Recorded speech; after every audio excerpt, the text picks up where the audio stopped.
हौसला sir student union का page है लाइव। सबसे पहले आपसे क्वेश्चन पूछना चाहूँगा मैं मिस्टर रवि माथुर। मतलब कॉलेज अभी तो ये चल रहा है कि कोरोना की वजह से ज़्यादातर जितनी भी चीज़ें हैं उन सब में सबको कंसेशन मिला है। कॉलेज वालों को भी समझना चाहिए कि हम लोग को वैसे भी कोरोना का टाइम चल रहा है, फाइनेंशियल कंडीशंस वैसे भी हम लोग की सही नहीं है। ऊपर से आप एकदम से हम लोग को सामने ला के रख रहे हो कि हम लोग को 17,000 सम। लेकिन हमारी जैसे कि हमें रिफंड मिलना है एनपीटीएल का, हम लोग बार बार मैसेज करेंगे तो उसका कोई रिप्लाई नहीं आता है कि कब हमें रिफंड दिया जाएगा या कुछ होगा, जबकि एनपीटीएल का रिफंड तभी आ जाता है।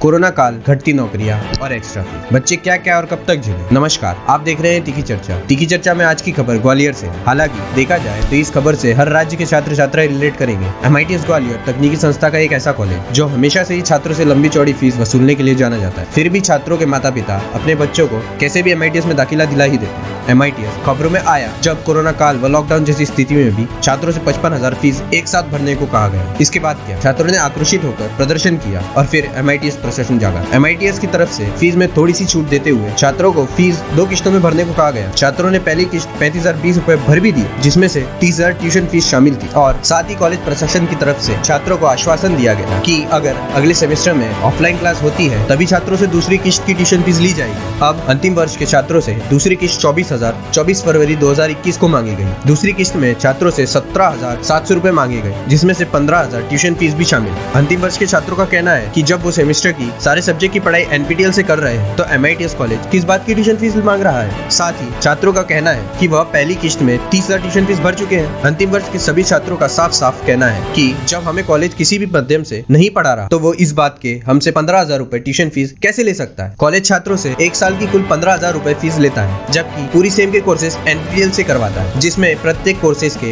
1,000 रुपए अलग से भरने पड़ते हैं। दरअसल NPTEL सेंट्रल गवर्नमेंट द्वारा लाया गया एक ऐसा प्रोग्राम था जिसमें नॉन IIT छात्र भी IIT का प्रोफेसर द्वारा पढ़ सके। सरकार का ये दावा था कि इस पोर्टल से फ्री एजुकेशन प्रोवाइड कराया जाएगा, जिससे नॉन IIT छात्र भी IIT का प्रोफेसर द्वारा पढ़ सके। सरकार का ये दावा था कि इस पोर्टल से फ्री एजुकेशन प्रोवाइड होगा, मगर इसका हाल आप देख ही सकते हैं। तो आइए छात्रों से बात करते हैं और उनसे उनकी राय जानते हैं। अच्छा, नमस्कार, आप देख रहे हैं तीखी चर्चा। तो सबसे पहले आपसे क्वेश्चन पूछना चाहूंगा मैं मिस्टर रवि माथुर। आपको कॉलेज फीस से क्या संबंधित परेशानियां हैं और क्या प्रॉब्लम लग रही है आपको कि कॉलेज हमारा एक्स्ट्रा फीस किस हिसाब से आपको लग रहा है कि कॉलेज जो है हमारा इस माध्यम से हमारा एक्स्ट्रा फीस वसूली कर रहा है। मतलब कॉलेज अभी तो ये चल रहा है कि कोरोना की वजह से ज़्यादातर जितनी भी चीज़ें हैं उन सब में सबको कंसेशन मिला है। पर हमारे कॉलेज में क्या हुआ है कि सबसे पहले उन लोगों ने स्टार्टिंग में फ़ीस का बोला, तब उन्हें जब हम लोग 7 सेमेस्टर में थे तब हमारी हर बार ऑड सेमेस्टर में फ़ीस चार्ज करी जाती है वैसे, तो इस बार भी ऑड सेमेस्टर में हर बार की तरह फ़ीस चार्ज करी गई, तो तब उन्हें 40,000 के अराउंड ऐसे कुछ फ़ीस दी थी। सॉरी, मतलब जितना भी हमारा लगता है 60 के अराउंड, 50-60 के अराउंड इतनी फीस उन्हें तब दी थी। फिर बच्चों ने प्रोटेस्ट किया, तब उसके बाद फीस कम करी और हमसे कहा गया कि इतनी फीस लगेगी, तब अराउंड 30,000 के अराउंड फीस लगी थी। एंड उसके बाद तब ऐसा कुछ नहीं कहा गया था कि ये सेमेस्टर की फीस है। एक्चुअली हम लोग का जब 7 सेम था तो हम लोग के ऑनलाइन क्लासेस लगी थी, भले प्रॉपर्ली नहीं लगी थी पर लगी थी। हम लोग से फीस ली गई थी 34,700 रुपीज, और हम लोग को ये नहीं बताया गया था कि हम लोग को सेकंड इंस्टॉलमेंट पे ऐसा कुछ पे करना है। ओके, तो हम लोग का 7 सेम में जो भी हम लोग का पेमेंट था हम लोगों ने कर चुके हैं। हम लोग 34,700। 8 सेम में हम लोग की एक भी पढ़ाई नहीं होनी कॉलेज के थ्रू। हम लोग को NPTEL के थ्रू पूरा अपना 3 सब्जेक्ट्स कवर करने हैं और NPTEL के थ्रू ही एग्जाम देने हैं, जिसकी हर सब्जेक्ट की फी, पर सब्जेक्ट की फी 1,000 हम लोग पे कर चुके हैं। अब एग्जामिनेशन फी हम लोग के कॉलेज वाले अलग से लगवा रहे हैं, जो जबकि हम लोग को कोई एग्जामिनेशन नहीं होना है। कोई ट्यूशन फीस हम लोग की अलग से लग रही है 15,000, जबकि हम लोग की एक भी ऑनलाइन क्लास नहीं लगनी है। तो ये तो गलत है ना। मतलब कॉलेज वालों को भी समझना चाहिए कि हम लोग को वैसे भी कोरोना का टाइम चल रहा है, फाइनेंशियल कंडीशंस वैसे भी हम लोग की सही नहीं है। ऊपर से आप एकदम से हम लोग को सामने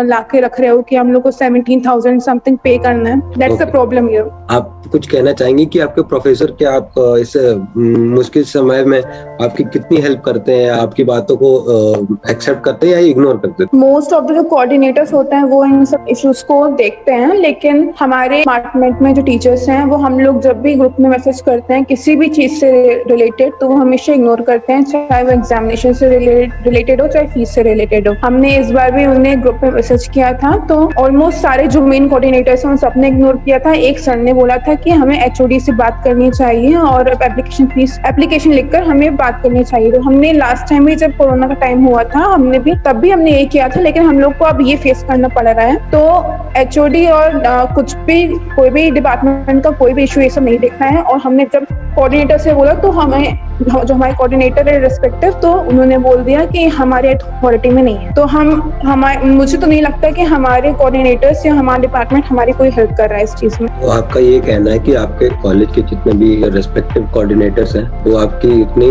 मदद नहीं करते जितनी आपकी करनी चाहिए इस काल में? एग्जैक्टली वो कोऑर्डिनेटर्स इसीलिए हैं क्योंकि हम लोग को हमारे जो इश्यूज है वो हमारे डायरेक्टर को पास करें और उनका जो भी डिसीजन है उनसे बात करें और हमारे बारे में भी थोड़ा सा हमारी तरफ से उनसे बात करें और डिसीजन लें उन सब चीजों के बारे में। आपकी बातें सुनने से पहले हमने कुछ रिसर्च किया और NPTEL की साइट पे गए थे, तो उनके मोनोलॉग में और PDF में हमने ये कहा था कि NPTEL एक फ्री एजुकेशन साइट है और जो इंस्टीट्यूशन में बच्चे पढ़ रहे हैं वो सारा जो फिजिकल मटेरियल होता है जैसे लैब वगैरह हो गया, कंप्यूटर लैब हो गया, वो प्रोवाइड कराएंगे जो आपका करंट इंस्टीट्यूशन है। तो क्या आपके जो एक करंट इंस्टीट्यूशन है वो आपको ये सारे फिजिकल मटेरियल्स प्रोवाइड कराते हैं क्या?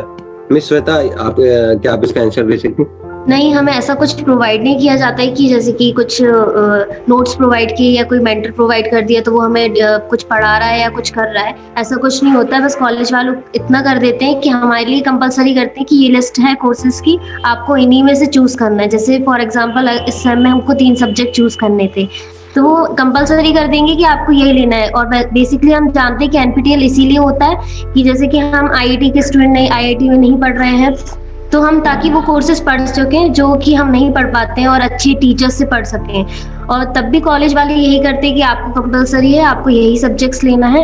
तो उनका बस इतना सा रूल है कि हमें ये सब्जेक्ट की लिस्ट प्रोवाइड करना कि आप इसमें से लेंगे, बाकी सारी फीस हम लोग पे करते हैं जो कि 1000 रुपीज पर एग्जाम होगी। जैसे कि अभी हमें 3 एग्जाम देने हैं तो 3000 रुपये हम कर चुके हैं। उसके बाद भी हमारी जब फीस का पूरा हमने देखा तो उसमें एग्जामिनेशन फीस वो अलग से ले रहे हैं। और इस सेमेस्टर में हम देखी जाए तो जैसे कि लास्ट सेमेस्टर में हम Moodle यूज करते थे, IMS वगैरह सब यूज करते थे, लेकिन इस सेम में तो इतना भी रूल नहीं था कि हमने Moodle यूज किया हो या कोई भी फैसिलिटी जो कॉलेज प्रोवाइड करता है वो भी यूज की हो। तो ये पूरी जो फीस वो ले रहे हैं वो बनता ही नहीं है इस सेमेस्टर में लेना, क्योंकि इस सेमेस्टर में कॉलेज का कोई भी रोल नहीं था। तब उन्होंने ऐसा कुछ भी नहीं कहा था जैसा जिस फॉर्मेट में ऐसे लिया जाता था फीस, कि वहाँ पे मतलब ऐसा कहीं लगा था कि अकेला सेम की फीस है या फिर पूरे ईयर की फीस है। तो तब उनने उतना 30,000 ले लिया और उसके बाद अभी जब हमारा रिजल्ट आने वाला है जस्ट उसके पहले उनने फिर से फीस का डाल दिया कि अभी तुम्हें 8 सेमेस्टर की और भरनी पड़ेगी। मतलब ऐसा कभी पहले डिसाइड ही नहीं हुआ था कि 7 सेमेस्टर में आपको 7 सेमेस्टर में ऐसा कभी नहीं बोला था कि हमको 8 सेमेस्टर में फिर से फीस भरनी पड़ेगी, पर इन्हें अभी एकदम से ऐसा कर दिया। तो मतलब ये एकदम से सब अनएक्सपेक्टेड था। अच्छा, आपका कहने का मतलब है इस सेमेस्टर में कुल मिलाकर वो 17,000 समथिंग ले रहे हैं। मतलब ये जो आपका आखिरी सेमेस्टर है 8वां सेमेस्टर जिसे हम कह रहे हैं, तो वो आपसे कुल मिला के 17,000 रुपए ले रहे हैं। तो क्या आपकी कॉलेज में पढ़ाई चल रही है कि कोई भी माध्यम से आपके कॉलेज में पढ़ाई चल रही है? क्या कॉलेज आपको पूरा पढ़ाई दे रहा है? में किसी तरीके से बिल्कुल इंटरेक्शन नहीं है, ना किसी टीचर के साथ, ना किसी भी फैकल्टी के साथ बिल्कुल 1% भी इंटरेक्शन नहीं है। अच्छा, तो मतलब इसको इस कठिनाई समय में आपके कॉलेज के जितने भी प्रोफेसर हैं या टीचर्स हैं आपकी कोई मदद नहीं करते? मतलब आपसे उतनी आप उनसे कुछ पूछो तो वो आपको रिएक्शन कुछ नहीं देते? हाँ, कुछ नहीं। ग्रुप पे भी ऐसा किसी का कुछ रिप्लाई नहीं आता। एक बार बोल दो तो उसके बाद बस वो लोग मैसेज सीन मतलब कुछ रिप्लाई नहीं देते। तो पहले मेरे को लगता था कि टीचर बिजी होंगे, फिर मैंने एक दिन वैसे ही चेक किया कि किन किन ने सीन किया है, तो सारे टीचर सीन कर देते हैं पर कोई भी सिंगल रिप्लाई नहीं करता। अच्छा, तो आपको इस समय जो सब्जेक्ट्स हैं, तो हर सेमेस्टर में कुछ सब्जेक्ट होते हैं बच्चे के, तो इस सेमेस्टर के सब्जेक्ट्स आप कहाँ से पढ़ते हैं? इस सेमेस्टर में कॉलेज ने एक भी सब्जेक्ट प्रोवाइड नहीं करवाया। सारे के सारे उन्हें हमको चॉइस दी है जो कि हमको NPTEL से करना कंपलसरी है। मैं यहाँ पे कंपलसरी पे जोड़ देता हूँ क्योंकि जो NPTEL है वो एक्स्ट्रा एजुकेशन के लिए है। मतलब जो बच्चे हैं जो मतलब उनको अपनी ब्रांच के अलावा और चीज़ें पढ़नी है, कि जैसे कि मैं किसी एक ब्रांच से हूँ, मेरे को किसी और ब्रांच की चीज़ें पढ़नी है, तो वो मैं कैसे पढ़ूंगा। तो उसके लिए वो हमको NPTEL प्रोवाइड करता है। कॉलेज में तो मैं नहीं पढ़ सकती, अगर मैं कॉलेज जाऊंगा तो फिर मेरे को अपनी ब्रांच की चीज़ें पढ़नी पड़ेंगी ऑब्वियसली, और जो मेरे पे एक्स्ट्रा टाइम होता है उसमें मैं NPTEL की चीज़ें पढ़ूंगा। तो अभी कॉलेज ने ये कंपलसरी कर दिया है कि हमको NPTEL से ही करना पड़ेगा पूरा कोर्स। मिस्टर रवि, आप ये कहना ये चाहते हैं कि आप कॉलेज आपकी जो सारी सब्जेक्ट्स है वो NPTEL में कंपलसरी करा दिया उन्होंने, ठीक है चलो। हाँ, तो क्या ये जो कोर्सेज हैं इनके भी एक्स्ट्रा फीस लग रहे हैं आपको, बावजूद कि आपने 17,000 देने हैं, 17,000 देने हैं, उसके बावजूद भी सेमेस्टर के जो ये कोर्सेज हैं NPTEL कोर्सेज, उनके भी पैसे लग रहे हैं क्या आप? हाँ, जो कॉलेज की जो फीस आई है उसमें क्या एग्जामिनेशन फीस भी जुड़ी हुई है, जो कि कुछ रुपए है, वो मेरे को अभी ऐसा एक्चुअल फिगर नहीं पता, पर उसके बावजूद हमको NPTEL में भी 3,000 रुपीज, मतलब पर सब्जेक्ट 1,000 रुपीज पे करा है हमने, और हमको ऐसे 3 सब्जेक्ट चूज करने हैं। तो ऐसे हमारे पास, तो हमको 3,000 ये हो गए और 17,000 कॉलेज की फीस हो गई, तो टोटल 20,000 फीस पड़ रही है। और पिछले टाइम और कॉलेज ने हमसे ये भी कहा था कि NPTEL में जो क्वालिफाई पास करेगा उसको उसकी फीस रिफंड होगी। तो पिछले सेमेस्टर का अभी तक बच्चों ने जितने भी पास किया है उनको अभी तक कुछ रिफंड का कोई नोटिस नहीं आया कि मतलब क्या से क्या होगा। टीचर से ग्रुप पे पूछो भी, व्हाट्सएप ग्रुप पे, तो टीचर कोई रिप्लाई नहीं देते। अच्छा मिस्टर आर्य, और अभी एक मिनट, आपको रवि काटना चाहूंगा बीच में, मिस्टर आर्य हाथ उठा रहे हैं, तो आर्य सर आप क्या कहना चाहेंगे इस बात पे? कॉलेज क्या है कि हमेशा फीस लेता है, हमें फीस से कोई प्रॉब्लम नहीं है। इस बार क्या है कि जब कॉलेज फीस मांग रहा था कोरोना में, उसने 55,000 के प्लस फीस मांगी थी, तो क्या है कि बच्चों ने प्रोटेस्ट किया और फिर उन्होंने 2 किस्तों में फीस भरने को कहा गया। अब उन्होंने पिछले जो 7th सेमेस्टर में फीस ली थी वो 35,000 प्लस ली थी। अब 35,000 से भी उसमें 30,000 ट्यूशन फीस थी। अब उसमें कोई प्रॉब्लम नहीं थी हम लोगों को। अब क्या हुआ है, उन्होंने जब सेकंड किस्त निकाली अपनी, 17,000 कुछ फीस मांग रहे हैं वो। अब 17,000 में भी 15,000 ट्यूशन फीस है, और इसमें ट्यूशन फीस हम लोग जैसे कि हमने 7th सेमेस्टर में दी है ट्यूशन फीस, हम लोग यहाँ भी ट्यूशन फीस दे सकते थे। लेकिन इस वजह से क्या है कि इस जो सेमेस्टर में हमारा 8वां सेमेस्टर, इसमें किसी भी माध्यम से उन्होंने हमें पढ़ाया नहीं है, तो वो किस बात की हमसे फीस मांग रहे हैं। अगर उन्होंने हमें पढ़ाया होता तो हम फीस भरने में हमें कोई प्रॉब्लम नहीं थी। अब हम सारे कुछ जो NPTEL से पढ़ रहे हैं तो हमें उससे कोई ज्यादा मतलब भी नहीं है कॉलेज से। कॉलेज का मतलब फीस, अगर जैसे हमने हर साल first year, second year, third year हमने सभी जगह फीस भरी है, कुछ हमें प्रॉब्लम भी नहीं हुई है। लेकिन प्रॉब्लम जब होती है ना, जब आपको कोई पढ़ा नहीं रहा है और आप फीस ले रहे हो, तो ट्यूशन फीस में जो 15,000 दिखाई गई है उसमें कोई मतलब की नहीं है, और उसमें एग्जाम फीस भी बोल रहे हैं वो 1,300 रुपए। आप ये बताइए, जब हम NPTEL में 1,000 रुपए भरते हैं पर सब्जेक्ट के, 3,000 रुपए हमारे वो हैं, और 1,300 जी एक्स्ट्रा, ऐसे यानी कि हमारे जेब से तो 20,000 समथिंग जाएंगे, तो ये गलत है ना। अच्छा, हम आपके दोनों की बातें सुनी और आपने कहा कि NPTEL में हमें 1,000 रुपया लिया जा रहा है एक्स्ट्रा, मगर तो मैं आपको सबको तो 15-15 सेकेंड्स की टाइम दे रहा हूँ, आप अपने वर्ड्स को कंक्लूड करें और आपकी कॉलेज से क्या मांग है और कॉलेज के प्रोफेसर से भी क्या मांग है, क्योंकि इस मुश्किल समय में आप कॉलेज के प्रोफेसर्स का भी ये होता है कि आप अपने बच्चों से लगातार कांटेक्ट में रहें और उनकी मेंटल हेल्थ का भी संभाल के रखें। तो आप अपने कॉलेज के प्रोफेसर या कॉलेज से क्या आखिरी मांग रखना चाहते हैं? सबको मैं कुछ थोड़ा अपने टाइम में कंक्लूड कर। हाँ, पहले रवि माथुर आपसे शुरुआत कर। मैं बस मैं कहना चाहूँगा कि सबसे पहले तो जो टीचर्स हैं उनको थोड़ा एक्टिव होना चाहिए। वो सिर्फ कॉलेज आके कैबिन में बैठ के अपनी गप्पे लड़ाने के बजाय वो थोड़ा सा स्टूडेंट को भी इससे भी बात करें, इंटरेक्ट करें।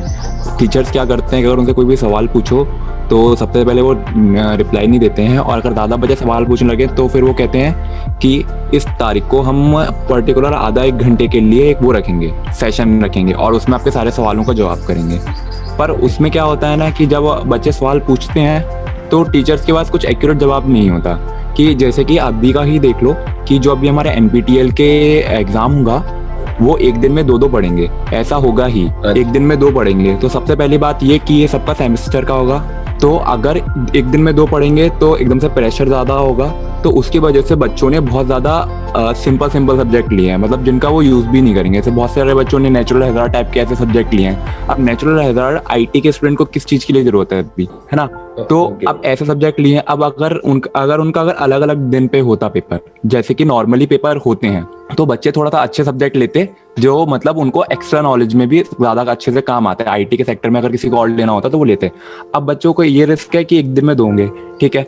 अब अगर मान लो अभी एक ही टाइम पे अगर दोनों सब्जेक्ट के पेपर पड़ गए तो ये अगर हमने अपने कॉलेज में टीचर से पूछा तो टीचर कह रहे हैं कि ये होगा तो उसके लिए कॉलेज जिम्मेदार होगा, पर अब ऐसा हमें रिटर्न में तो कहीं आया नहीं, ये तो सिर्फ टीचर्स ने बोला है और ना हमारे पास का कोई रिकॉर्डिंग है। तो फिर इसमें हम क्या कर सकते हैं? अगर ऐसा हो गया तो फिर बच्चे फेल हो जाएंगे, तो फिर उसके बाद क्या होगा? ये कॉलेज वाले कहेंगे कि तुम फिर से एग्जाम दो। तो मतलब कुछ ऐसी बातें हैं, तो ये थोड़ा सा टीचर को इन चीजों ये फिर उसके बाद ही ओके लेने तो चाहिए। ओके चलिए, तो फिर हम श्वेता आप अपनी बातें कह दें। मेरा यही कहना है कि जैसे कि पूरा साल पूरे जितने भी हमने 4 साल इंजीनियरिंग में करे, हमने बहुत दिक्कत आई कि फैकल्टी का सबसे ज्यादा इशू था कि वो ढंग से नहीं पढ़ाते थे और कुछ डाउट भी पूछते, आज जैसे हमने व्हाट्सएप किया तो वो मैसेज सीन करके छोड़ देते थे या वो डाउट क्लियर ही नहीं करते थे। उनका बस यही होता था, उनको सिर्फ जैसे कि फीडबैक भरवाना होगा तो बार बार मैसेज करेंगे हमें ग्रुप पे कि फीडबैक भर दें, या फीस भरनी होगी तो बार बार बोलेंगे फीस भर दीजिए। लेकिन हमारी जैसे कि हमें रिफंड मिलना है एनपीटीएल का, हम लोग बार बार मैसेज करेंगे तो उसका कोई रिप्लाई नहीं आता है कि कब हमें रिफंड दिया जाएगा या कुछ होगा, जबकि एनपीटीएल का रिफंड तभी आ जाता है। और ये सब चीजें जो अभी ये फीस ले रहे हैं जो बिना बात की, क्योंकि हमने इस सेम में तो बिल्कुल भी यूज नहीं किया है और हम एनपीटीएल की अलग से फीस दें और उनको अलग से उसमें भी फीस दें, तो ये उनको देखना चाहिए कि अगर बच्चे जो भी स्टूडेंट्स हैं उनकी भी बात को भी ध्यान में रखना चाहिए कि उनको भी उस तरीके की फैसिलिटी प्रोवाइड करें अगर वो पैसे ले रहे हैं उस हिसाब से। तो यही है कि सिर्फ लेना मत समझें कि पैसे ले लिए और हो गया और बैठ गए अपने हाथ पे हाथ धरे। आप कम से कम उनको उतनी फैसिलिटी भी तो दीजिए कि स्टूडेंट सेटिस्फाई रहे, और उससे कुछ नहीं होगा, उनका कॉलेज का ही रेपुटेशन अच्छा रहेगा क्योंकि उनको अभी अच्छा फीडबैक मिलेगा, तो ये उन लोगों के लिए ही अच्छा है। आपने टीचर्स के पे कह दिया, मगर आपको फीस पे क्या कहना चाहते हैं? आपको फीस ये भी 15,000 रुपये एक्स्ट्रा ले लिए जा रहे हैं, तो आप चाहती हैं ये 15,000 आप ना लिए जाए? क्योंकि ऐसे बहुत से छात्र होंगे जो इसके काबिल ना हो। एग्जैक्टली वही है ना, क्योंकि हम कोरोना टाइम में बिल्कुल भी कॉलेज जा ही नहीं रहे हैं, ना उनकी कोई जैसे कि मेंटेनेंस फी वगैरह ले रहे हैं, तो ना हम कॉलेज जा रहे हैं, ना किसी चीज का यूज कर रहे हैं, तो ये सब चीजें तो बेकार ही ले रहे हैं ना। और बहुत सी सारी फैमिलीज में इश्यूज भी हैं इस टाइम की, क्योंकि कोरोना का टाइम चल रहा था तो किसी की जॉब भी गई है, बहुत सारी चीजें हुई हैं, तो मतलब जो कि फैमिली का जो फाइनेंशियल स्टेट भी था बहुत ज्यादा मतलब किसी का सही नहीं है। तो ऐसे में पूरी फीस लेना और ऐसे और पहले बताना भी नहीं, क्योंकि हम 7 सेम जो था हम फीस दे चुके थे, तब उनको बताना चाहिए था कि हम आपको अगले सेम में भी ये चार्ज करेंगे, तो तभी अगर बात क्लियर हो जाती तो आज ये इशू नहीं होता। Okay, now coming to Arya, तो आप भी अपना पक्ष रख दीजिए, आपके पास कुल मिला के 3 मिनट है। जैसे कि स्टाफ की तो बताइए कि जो फैकल्टी है हमारी वो क्या है, कभी हेल्प नहीं करती। मैं सिर्फ आपको अकाउंट सेक्शन के बारे में कुछ बताता हूँ। जैसे कि जो हमारे SC ST के बच्चे होते हैं तो उन्हें स्टेशनरी मिलती है 2018 से 18, 19 और 20 की ठीक है, छोड़िए कोरोना लग गया, आप 19, 18 और जो 19 में क्या है कि जो स्टेशनरी नहीं देते थे, सिर्फ जब भी इनके पास जाओ तो बोलते हैं बेटा यहाँ पे अभी फंड नहीं आया है। सिर्फ MITS को छोड़ के सारे MP में फंड आ चुका है, अब MITS बोलते हैं बेटा स्टेशनरी के लिए फंड नहीं आया। तो एक तो इनका झूठ क्लियर है ये, और दूसरा जब क्या है, जब इन जो फीस मांगते हैं तो ये लोग के नोटिस निकाल देते हैं और फीस मांगते हैं। जब मैं बोलता हूँ कि सर मेरे पास पैसे नहीं है, पापा जी के पास पैसे नहीं है, जब आएंगे तो भर देंगे, तो हमारे पास फंड नहीं है तो वो मजबूरी सुनते नहीं है। जब इनके पास फंड नहीं आया तो क्लियर बोल देते हैं बेटा फंड नहीं आया। हमारी 2 साल से ना स्कॉलरशिप आई है और ना ही इन्होंने स्टेशनरी दी है। तो मतलब जब भी इनके पास जाइए तो इग्नोर से करते हैं, अपनी बात कहने के लिए डायरेक्ट नोटिस निकाल देते हैं, लीगली एक्शन ले लेते हैं। हम लोगों के लिए जब हम जाते हैं तो कुछ सुनते नहीं है, इग्नोर कर देते हैं। तो सिर्फ कहना इतना है कि जो फैकल्टी है वो फैकल्टी ठीक है, वो तो अपना काम नहीं करती, यहाँ जो अकाउंट सेक्शन है वो भी अपना काम अच्छे से नहीं करता है। तो कुल मिला के सिस्टम का पूरा हाल चरमराया हुआ है, कोई अपना काम सही से नहीं करता है, सबका काम यही है आया राम गया राम, हमें अपने से मतलब है, बाकी दुनिया हल चलाने जाए। तो हमने आपकी बातें सुन ली सारे छात्रों की, तो सबसे पहले हम आपकी बातों को कंक्लूड कर देते हैं कुछ पॉइंट्स में। तो सबसे ज्यादा परेशानी आपको ये है कि हमें वो सब्जेक्ट्स लेने को कहा जा रहा है कि जिसे हमें मतलब नहीं है अपने करियर में, ठीक है, पहली बात तो वो, और जो आपके कोर्सेज लिए जा रहे हैं उसके 1,000 रुपए एक्स्ट्रा फीस की तरह लिए जा रहे हैं। उसमें आपके कॉलेज के कुछ फिजिकल रिक्वायरमेंट्स भी नहीं दिए जा रहे हैं, जैसे लैब वगैरह, ठीक है। आप ऊपर से आप टीचर से कंसल्ट करें तो आपके टीचर जवाब नहीं देते, और कहा जाए तो आपको 17,000 एक्स्ट्रा फीस भी देनी पड़ेगी इस सेमेस्टर, ऊपर से 3,000 ये, तो कुल मिला के आपको 20,000 रुपए एक्स्ट्रा और देने हैं आपके, मतलब इस सेम में पास होने के लिए 20,000 टोटल आपको देने ही है, ठीक है। 20,000 जो एक्स्ट्रा वो के मांग रहे हैं क्योंकि उन्होंने पढ़ाया भी नहीं है इस बार। हाँ, इस बार पढ़ाया भी नहीं है और उनका 20,000 मांग रहे हैं। तो कुल मिला के बच्चों का ये है, मतलब बच्चों से पूरा वसूली जा रही है। तो आपकी बातें सुन के हमें भी थोड़ी सी ये लगी कि हाँ, ये कॉलेज वाले तो अन्याय कर रहे हैं, उन्हें इतनी पैसे नहीं लेने चाहिए। और जहाँ तक पैसे की बात अलग है, जहाँ तक छात्रों की बात है, क्योंकि अगर देखा जाए तो 8वें सेमेस्टर में बच्चों के मेंटल हेल्थ जो होती है वो बहुत वल्नरेबल होती है। तो टीचर्स का काम बनता है कि अपने छात्रों से बात करें, पर्सनली भी बात करें, उनसे पूछे कि आपके जीवन के करियर में आपके साथ चल क्या रहा, ठीक है। मगर जहां तक हमने समायरा की बात सुनी, श्वेता की बात सुनी, रवि की बात सुनी, तो उनका कहना ये है कि हमारे टीचर हमसे एकदम बात नहीं करते। और बाकी फीस का, हाँ, तो जहाँ पे फीस पे आए तो जैसे मीडियोकर छात्र हैं वो तो पैसा ला के दे सकते हैं। अब जो जिनके पिता किसान है या छोटी दुकान चलाते हैं वो रातों रात 17,000 कहाँ से ला के दें, बात ये भी है। तो कुल मिला के ये बर्डन नहीं होना चाहिए। तो हम अपने आए हुए छात्रों का धन्यवाद करते हैं और बहुत बहुत शुक्रिया आपसे शुक्रिया कहेंगे कि आपने अपना समय निकाल के तीखी चर्चा को दिया। तो इसको हम लोग रैप अप करते हैं। Okay, bye.